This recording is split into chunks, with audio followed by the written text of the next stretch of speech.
بسم الله الرحمن الرحيم. عن أبي هريرة رضي الله تعالى عنه قال قال رسول الله صلى الله تعالى عليه وسلم: لا يزال البلاء بالمؤمن أو المؤمنة في نفسه وماله وولده حتى يلقى الله تعالى وما عليه من خطيئته. رواہ ترمذی۔ رسول اللہ صلی اللہ علیہ وسلم نے ارشاد فرمایا، کوئی بھی مومن یا مومنہ یعنی مرد یا عورت جس کو کوئی پریشانی لاحق ہوئی اور وہ پریشانی اس کے ساتھ رہی، چاہے وہ پریشانی اس کے ذات کے متعلق ہو یعنی بیماری کی صورت میں، یا اس کے مال کے متعلق ہو غربت کی صورت میں، یا اس کی اولاد کی شکل میں ہو یعنی اولاد کم ہے یا نہیں ہوئی یا اولاد بیمار ہے،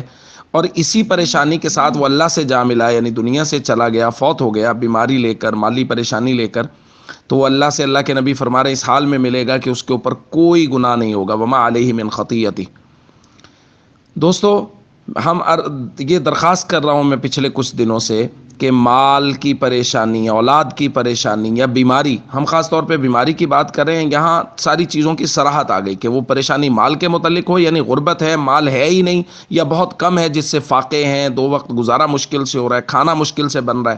یا اولاد کی پریشانی ہے کہ اولاد ہے نہیں، یا اولاد ہے لیکن نافرمان ہے، یا اولاد ہے لیکن وہ بیمار رہتی ہے۔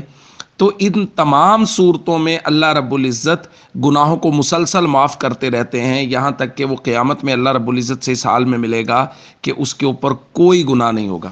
تو ہمارے یہاں بہت ساری خواتین ہیں جن کو یہ پریشانی ہے کہ ہماری اولاد نہیں ہے، پتہ نہیں ہم نے کیا غلطی کی ہے۔ کوئی غلطی نہیں ہے، اللہ کے نبی فرما رہے ہیں کہ یہ اولاد کی جو پریشانی ہے کہ اولاد نہیں ہو رہی، اس پریشانی سے اللہ رب العزت گناہوں کو معاف فرماتے ہیں۔ اس لیے پریشان نہ ہو، دعا مانگتے رہیں اللہ رب العزت سے، ہمیشہ خیر اور بھلائی مانگتے رہیں۔ اگر اس طرح کی کوئی پریشانی آئے صبر کریں، قیامت میں اللہ نے بہت بڑا انعام رکھا ہے۔